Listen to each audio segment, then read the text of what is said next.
Hi, welcome back to another video. When was the last time you went to the gym just to get a hip flexor workout? Probably never. But while you obviously don't have to get in a full workout each week, strictly targeting your hip flexors, you should add a few exercises to your routine to strengthen these forgotten muscles. But first, what are the hip flexors exactly, and why should we bother with them? Well, the hip flexors are the source of all efficient movement, a group of muscles around the upper and inner thighs and pelvic region that help power nearly every movement we perform. Running, jumping, and even just standing require proper flexion and stabilization of the hip flexors. Strong hip flexors are especially important for active people and athletes, as studies have shown links between weak hip flexor stabilizing muscles and injuries. So why do the hip flexors matter? Not only because most people don't focus on strengthening their flexors, but also because every day we do things that both weaken and shorten or tighten them. For example, if you sit in front of the computer or at a desk for hours a day, it both shortens and tightens the muscles in front of your body, including your hip flexors. It also causes your shoulders to round forward along with a forward head posture. And then if you go to the gym for a workout after sitting at a desk all day and you don't stretch out and strengthen your hip flexors, you can compound that bad posture, creating muscle imbalances. This is because you're essentially training muscles while they're in an incorrect position. If you are an athlete, say a runner who is moving most of the day, you can still be at risk for injury stemming from weak hip flexors.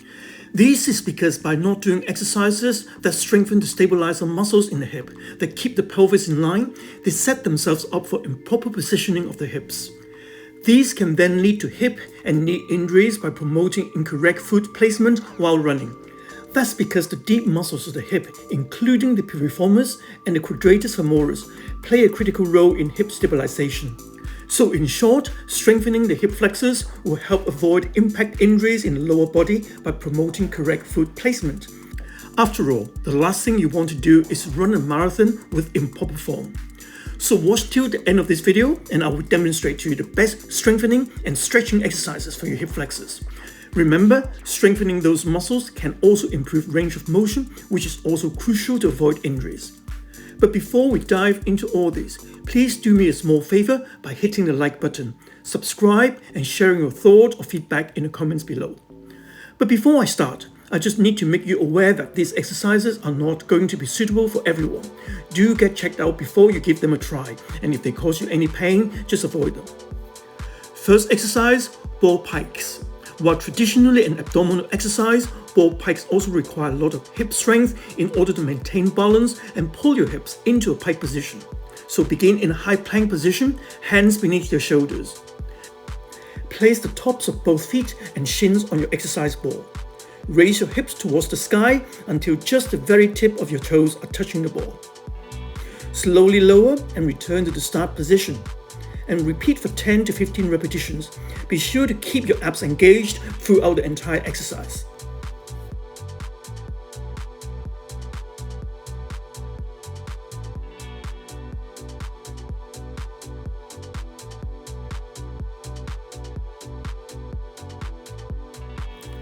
Next exercise, knee drive holds.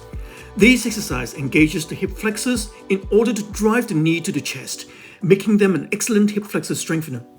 You can either use an exercise step, bench, or gym ball for this exercise. So begin in an elevated push-up position on your chair or ball. Keep your body in a straight line from head to toe with your abs engaged.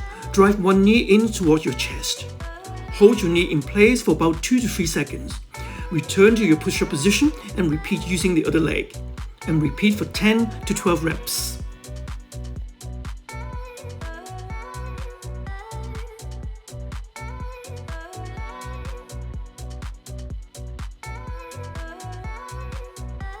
Next exercise is the dead bug with ball. The dead bug is another exercise that engages the hip flexors, this time in both an isometric hold as you extend your leg and a contraction as you return your leg to parallel. This gym ball variation will keep you honest during your dead bug workout. The ball helps you really squeeze your abs to keep your core working and keep any stress out of your lower back. So lie on your back with your legs in a tabletop position and knees bent at 90 degrees. Place the ball against your thighs high enough so that it isn't touching your abdomen, and press your hands into the ball to hold it in place. Slowly extend one leg and the opposite arm out and away from the ball, using only the remaining arm and leg to balance the ball. Hold momentarily and then bring your arm and leg back in, and repeat with the opposite arm and leg. Focus on actively pressing your hands and thighs into the ball. Repeat for 10 to 12 repetitions.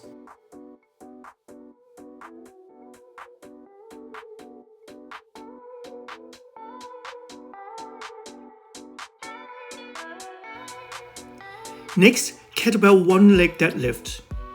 This is an exceptional exercise for strengthening the hip flexors while also targeting the glutes, hamstrings, and core stability.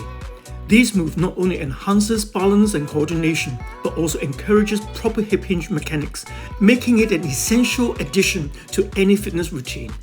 And by integrating a kettlebell, you add resistance that challenges the muscles more intensely, promoting both strength and flexibility in the hip flexors region. Now, to perform the kettlebell one-leg deadlift, follow these steps. Stand tall with your feet hip-width apart, holding a kettlebell in one hand. Shift your weight onto the opposite leg while slightly bending the knee, and lift the other leg straight behind you. Now hinge at your hips as you lower the kettlebell towards the floor, keeping your back straight and your shoulders engaged. Lower the kettlebell until it is just above the floor or until you feel a stretch in your hamstring. Now return to the starting position by driving through the heel of your standing leg and bring your lifted leg forward, maintaining control throughout the movement. And then repeat with the other leg. And repeat for 10 to 12 repetitions. Next, ball knee tucks, which is similar to ball pikes. However, instead of piking our hips towards the sky, we're keeping them level and using our lower abs and hip flexors to pull our knees in towards our chest. Well, so you begin in a push-up position and the top of your feet and shins on the ball. Keeping your torso parallel to the ground, draw both knees in towards your chest. And slowly return to your starting position and then repeat, avoiding rocking your body back and forth as you complete the movement, and aim for 10 to 15 repetitions. While all these exercises are great for strengthening the hip flexors, it is also important that we work on their flexibility. That's because tight hip flexors can actually contribute to bad posture, and this is especially true for those who spend most of the days sitting down or at the computer. So to stretch the psoas major and the other hip flexor muscles, like the classic hip flexor stretch, get into a lunge position. Now raise your opposite arm overhead. Then laterally flex your torso slightly to the side away from your back leg. Now drop your shoulder back to further target and stretch the psoas major. You should feel a deep stretch in the psoas located in the front of your hip. Your hip flexors are typically tightened due to prolonged sitting.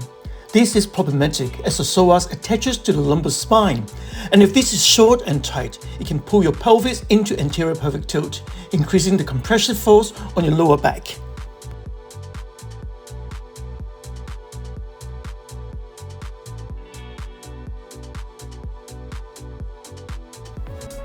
It may also be useful to foam roll your hip flexors a couple of times a week, especially if they feel tight after prolonged sitting. Now here is a great roll for your hip flexors. Face down, drop your hips onto the foam roller through extending the legs.